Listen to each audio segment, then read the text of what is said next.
মুসলিম শরীফের হাদিস 2645 নম্বর হাদিস, গোপন হাদিস। হযরত আবু হুরায়রা রাদিয়াল্লাহু তাআলা বর্ণিত হাদিস, আন আবু হুরায়রা রাদিয়াল্লাহু তাআলা قال قال رسول الله صلى الله عليه وسلم أفضل الصيام بعد رمضان شهر الله المحرم رواه مسلم। হযরত আবু হুরায়রা রাদিয়াল্লাহু তাআলা বর্ণনা করেন, নবী করিম সাল্লাল্লাহু আলাইহি সাল্লাম বলেছেন, রমজানের রোজার পরে সবচাইতে মর্যাদাবান যে রোজা সেটা হলো আশুরার রোজা। যারা বলেন সুবহানাল্লাহ, খুবই মর্যাদাপূর্ণ রোজা আশুরার রোজা। এবং এই রোজা রাখলে এর ফজিলাত মর্যাদাবান তো আর কত বেশি ফজিলাত, এটা আরেকটা হাদিসে আমরা পাই।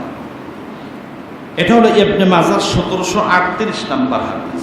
ইবনে মাজাহ 1738 নম্বর হাদিস, গুগল হাদিসে আছে। আন মিকদাদ রাদিয়াল্লাহু তাআলা قال قال رسول الله صلى الله عليه وسلم صيام يوم عاشوراء। মিকদাদ রাদিয়াল্লাহু তাআলা বর্ণনা করেন যে আশুরা রোজা এটা এত মর্যাদাবান। রাসূল করিম সাল্লাল্লাহু আলাইহি ওয়াসাল্লাম বলেছেন যে আশুরা রোজাটা এত মর্যাদাবান, ইন্নী আহতাসিবু আলাল্লাহ, আমি আল্লাহর কাছে আশা পোষণ করি, আইয়ুকাফিরাস সাইয়্যাত, আল্লাহ তাআলা মাফ করে দেবেন, ক্বাবলাহু, তার পূর্বে 1 বছরের গুনাহকে আল্লাহ পাক মাফ করে দিয়া দেবে। সুবহানাল্লাহ, 1 বছরের গুনাহ আল্লাহ তাআলা আপনার মাফ করে দিবেন একটি রোজায়। সুবহানাল্লাহ, সুবহানাল্লাহ।